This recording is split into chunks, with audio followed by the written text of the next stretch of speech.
아직도 윤석열이 왜 뜬금없는 비상계엄을 선포했는지 이유를 모르겠다고 하시는 국민들이 계시는데요. 이미 극우 세력의 선동에 당하고 계신 것입니다. 윤석열과 국힘에서 계속해서 부정선거, 예산 삭감 등을 이유로 들면서 전부 야당 탓으로 돌리려는 뻔뻔한 수작을 부리고 있습니다. 그러나 이번 헌재 변론으로 갈수록 명확해지고 있는 것이 있습니다. 바로 명태균 김건희 게이트에서 시작되는 윤석열 정권의 온갖 부정부패를 막기 위한 계엄이었다는 것입니다. 지금까지 김건희 최은순 고속도로, 주가 조작, 최해병 등등 수많은 의혹들이 있었지만 명태균 게이트에 와서는 결국 폭발해버린 이유가 있습니다. 이걸 파고들어서 진실이 밝혀지게 되면 애초에 윤석열의 대통령 당선 자체가 무효여서 대통령 자격 자체가 없었던 것이 되기 때문이라는 말이 나옵니다. 더 이상 대한민국을 무면허 국정 운영을 하게끔 내버려둘 수는 없습니다. 윤석열과 내란 공범들을 처단해야 합니다. 영상 시청 전 구독과 좋아요 정중히 부탁드립니다. 짧게 한 말씀 드리겠습니다. 대한민국은 법치 국가입니다. 법치 국가는 여러 의미가 있겠습니다만 법에서 정한 만큼만 권한을 행사하라 이런 뜻이기도 할 것입니다. 헌법 제77조는 전시, 사변, 그에 준하는 국가 비상사태일 때에만 비상계엄을 선포하라고 했지 예산 문제를 가지고 비상계엄을 선포하라 하고는 규정하고 있지 않습니다. 따라서 오늘 예산 부분에 대해서 많은 부분이 오고 갔는데 그것이 비상계엄을 선포할 조건에는 해당되지 않는다는 점을 분명히 말씀드리고 헌법에 입법권은 국회에 속한다 이렇게 되어 있습니다. 물론 행정권은 정부에 속해 있습니다. 예산 편성권은 정부에 속해 있고 국회는 그 편성된 예산에 대한 심의 의결권을 가지고 있습니다. 정부 입장에서 국회에서 심의 의결하는 예산이 마음에 안 들 수 있습니다. 그런데 마음에 안 드는 예산이 책정, 결정, 의결되었다고 하여 그때마다 불만을 품고 비상계엄을 선포해야 한다면 아마 매년 비상계엄을 선포해야 될지도 모르겠습니다. 그래서 오늘 예산이 사실 탄핵심판의 쟁점이 아님에도 불구하고 쭉 들어본 결과 청구인으로서 그런 생각이 좀 들었다는 말씀을 드립니다. 또 하나 많은 예산 부분이 나왔지만 오늘 산업부에서 발표한 대로 조선일보 기사 제목은 이렇습니다. 멀어진 산유국의 꿈, 대왕고래 주가 무더기 하한가 추락. 동아일보 대왕고래 석유가스 매장량 경제성 없다고 판단. 대통령께서 사실 담화하실 때도 이 대왕고래 프로젝트에 대해서 말씀하셨기 때문에 오늘 이런 기사를 제가 말씀을 드립니다.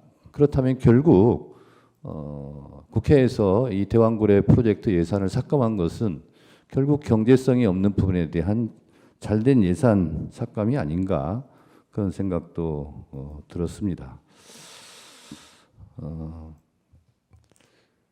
또한 특활비 얘기만 특별히 한 말씀 더 드리면 제가 속해 있는 국회 법사위에서 했습니다만 저희가 수없이 증빙 자료를 제출하면 증빙된 만큼 예산을 책정해 주겠다고 수없이 말했습니다만 국회에서 심사를 해봤을 때 특수활동비는 특수하게 쓰여지는 활동비일 텐데 예를 들면 왜 명절 전날 특수활동비가 이렇게 많이 쓰여지는가? 명절에는 오히려 특수활동비가 들지 않을 텐데 수사를 하지 않으니까 그런 의심들이 들었음에도 불구하고 증빙 자료를 제출하라고 했는데 실제로 제출하지 않았습니다. 그래서 삭감을 하게 되었다는 말씀을 드립니다. 결론적으로 우리가 차를 운전하고 갈 때 차가 많이 밀리면 좀 기다리기도 하고 차가 풀릴 때 또 운전을 하고 그러면 되는데 차에서 내려서 앞에 있는 운전자들을 다 폭력적으로 끌어내서야 되겠습니까? 그리고 제 경험상 국회 예산은 늘상 문제가 있었고 늘상 여야가 다투기도 합니다. 그렇지만 그 예산은 잘 조정돼 와서 지금까지 예산 문제로 비상계엄을 한 사례는 없었습니다. 예산 문제 예비비도 실제로 국가 예산 600조가 넘는 예산 중에서 1%에도 해당되지 않습니다. 1%도 해당되지 않는 예비비나 이런 각종 정부에서 책정하고자 했던 예산이 실제로 실현되지 않았다 해서 비상계엄을 선포하는 것은 너무 심한 일이 아닐까 그런 생각이 좀 듭니다. 차라리 비상계엄을 그렇게 선포할 거라면 우리는 이런 예산 삭감으로 나라 살림을 운영할 능력이 없다라고 솔직하게 말하는 것이 오히려 국민에 대한 예의와 도리가 아닌가 그런 생각이 들었습니다. 00시 30분에 이제 대통령이 증인에게 비화폰으로 전화를 했어요. 예. 그래서 이제 아직 의결 정족수가 안 채워진 것 같다. 빨리 국회문을 부수고 들어가서 의사당 안에 있는 인원들을 밖으로 끄집어내라. 이렇게 지시를 했다는 거죠. 예, 그 통화 내용이었습니다. 예, 그 통화 내용이었고. 근데 이제 그거를 듣고 증인이 이제 갑자기 어떤 생각을 했다고 하냐면 공포탄이라도 쏴야 되나, 테이저 건이라도 쏴야 하나, 내부 전기라도 끊어야 하나. 이거는 그 지시를 듣고 그냥 증인이 생각한 거죠. 그거 제 생각입니다. 그러니까 대통령이 지시한 건 아니죠. 예, 그거는 그렇게 하기 위해서 그거를 제가 제 생각을 이렇게 특임단장 참모들한테 논의하면서 물어보고 이렇게 했던 겁니다. 예, 그랬고 그래서 그거를 지금 김현태 단장하고 비화폰으로 통화를 했나요?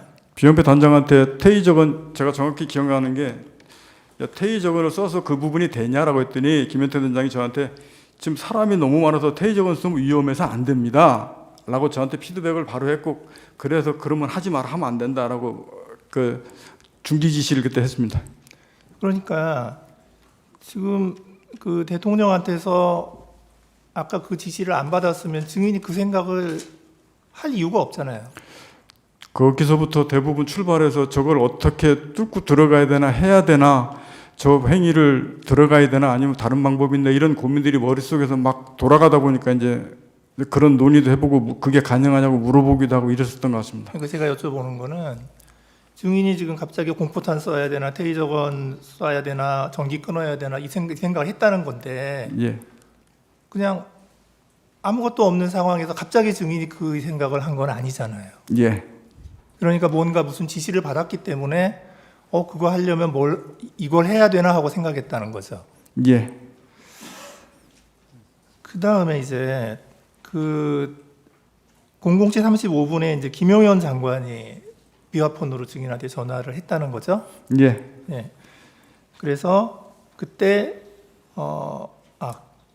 그때 워딩은 또 어땠는지 이게 말이 자꾸 바뀌어서 지금 검찰 조서에는 국회의사당 문 빨리 열고 안으로 들어가서 안에 있는 사람들을 빨리 데리고 나와라 이렇게 지시했다고 돼 있는데 이제 김용인 전 장관 등은 제가 그래서 자수서에서도 지금도 거기다 가로 열고 뭐였냐면 정확한 워딩이 기억이 나지 않는데 장관은 대통령까지 제가 2번밖에 통화했기 때문에 워딩을 기억하고 있는데 김용인 장관은 제가 10여 차례 이상 계속 통화하면서 받았기 때문에 정확한 워딩은 김용현 장관은 기억나지 않는데 이런 의미로 썼다라고 제가 얘기했고 그렇게 얘기했습니다. 그래서 제가 김용현 장관이 어떻게 말했다고 딱 집어서 얘기를 지금까지 그렇게 못했습니다. 아 그렇군요. 그래서 이제 그 김용현 장관의 지시를 받고 나서도 또 이제 김현태 단장하고 또 통화를 했죠. 김현태 단장하고는 그 뒤로 10여 차례를 계속 통화했기 예, 때문에 계속 통화했고 예. 그 다음에 그 현장에 나가 있던 그 1여단장 이상현 단장하고도 또 통화를 한 거죠. 예. 예.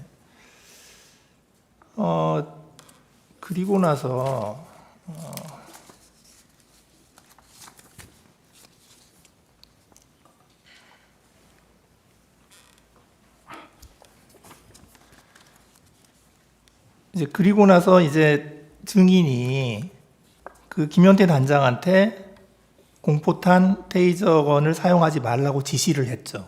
예, 하지 말라 그랬습니다. 김현태 단장도 그게 사용하면 안 됩니다라고 저한테 피드백을 줘서 예. 그럼 하지 말아라고 했습니다. 그때 법무실장 노재현 중령이 뭐라고 했죠? 그러고 나서 있었는데 법무실장이 저 우측 끝에 앉아 있었는데 저한테 와서 사령관이 그거는 사령관 권한이 아니고 계엄사령부에서 무기 사용 승인에 대한 이 지침을 받고 내려와야 됩니다. 라고 저한테 이제 조언을 했습니다. 그래서 그러면 제가 그 조언을 듣고 옆에 있는 참부장님한테 야, 계엄사령관 전화 좀 연결해 봐라. 그래서 계엄사령관 제가 직접 전화를 제가 했고 하면서 무기 사용 공포탄 테이저건 비살상 무기 사용 승인에 대한 이 지침이 필요하다. 이 말을 대화를 했는데 그 과정상에 전달 과정상에 제가 이걸 사용 승인을 건의드립니다라고 이렇게 그쪽 받아들여 해서 그거는 제가 12월 10일부터 계속 말씀드린 게 이거는 의사소통하면서 이거 뭔가 오해가 생겨서 이 문제가 생겼다라고 분명히 말씀을 드렸고 그리고 나서 충장도 그거 하면 안 된다 하지 마라 그래서 거기서 끝났습니다. 왜냐면 지금 이 밑에 사용 중지를 해놨기 때문에 밑에 전파하지 않고 그대로 그냥 쭉 갔습니다. 예. 그 이제 그 박한수 계엄사령관이 이제 진술을 한 게 있어요. 이제 거길 보면 00시 50분경에 그러니까 아까 그 국방부 장관이 증인에게 전화한 게 00시 35분인데 지금 박한수 계엄사령관이 뭐라고 얘기하냐면 00시 50분경에 그 국방부 장관이 계엄사령관에게 전화를 했다는 거예요. 예. 해서 그 전화 내용은 뭐냐? 국회의 병력, 그러니까 군인, 국회의 병력, 그 다음에 경력을 증원해라. 이제 그거를 이제 국방부 장관이 계엄사령관에게 전화를 했다는 거예요. 그게 00시 50분. 동원하라고 말씀하십니까? 예, 증원하라고. 증원하라. 예. 증원하라고. 그러니까 이제 병력하고 그러니까 군인하고 경찰을 증원하라고 계엄사령관에게 전화를 했고 그 바로 직후에 그 여인영 방첩사령관이 국회에 경력을 증원해달라, 그러니까 경찰을 더 증원해달라 또 전화를 했다는 거예요. 그리고 계엄사령관이 그 전화를 받고 그걸 막 끊었는데 증인이 전화를 해가지고 뭐라고 얘기를 했다는 거냐면 이렇게 얘기했다는 거예요. 현 상황에서는 테이저건과 공포탄을 사용해야 한다는 예하부대의 건의가 들어왔습니다. 사령관님이 결심해 주십시오. 라고 얘기했다는 거예요. 증인이 그렇게 얘기한 적이 그건 있어요. 말이 예하부대 김현태 단장도 건의받으면 거기서 제가 건의를 받는 건데 김현태 단장은 저한테 제가 그 워딩 분명히 기억했잖아요. 사람 많아서 위험해서 안 됩니다라고 해서 안 된다고 건의했지 그거를 저한테 사용하겠다고 건의를 들어온 게 아닙니다. 분명히 중지시켰고 그 승인 지침을 법무실장이 계엄사령한테 받아야 되기 때문에 그거를 말씀드렸듯이 왜 예하부대에서 제가 사용 승인을 건의를 받아가지고 계엄사령관한테 건의한 거는 분명히 아닙니다. 예. 그러니까 서로 좀 기억이 좀 다를 수도 있고요. 이제 그랬더니 이 박한수 계엄사령관이 깜짝 놀래가지고 이게 뭐지? 하고 생각하고 우선 기다려라 하고 전화를 끊었고 그리고 그 다음에 합참차장, 정책실장, 비서실장하고 상의를 하고 한 1분 정도 상의하고 바로 이건 안 된다 하고 결론을 내리고 증인에게 다시 전화해서 사용하지 마라. 예. 이렇게 전화했다는 그 건데. 순서 맞습니다. 중간에 예, 그렇게 그렇게 전화 얘기했고 받았습니까? 끊고 다시 전화 왔었습니다. 예. 그러니까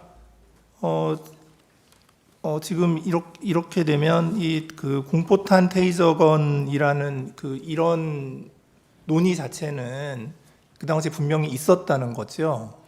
예, 그거 제가 707 특임단장하고 그 부분들을 논의를 했고 그래서 하지 말라고 그때 중지시켜놓고 있다가 지금 법무실장이 저한테 갑자기 그 얘기를 해서 이제 그 전화를 하게 됐던 겁니다. 예, 그러니까 다른 어떤 지시가 없었으면 증인이 그런 생각을 할 리도 없었다는 거고요. 그 상태에서 법무실장이 저한테 그 얘기를 안 했으면 그 상황에 그냥 그대로 쭉 갔을 겁니다. 오늘 영상은 여기까지입니다. 대한민국 정상화를 위해 끝까지 힘쓰겠습니다. 여러분의 구독과 좋아요로 힘을 보태주세요. 감사합니다.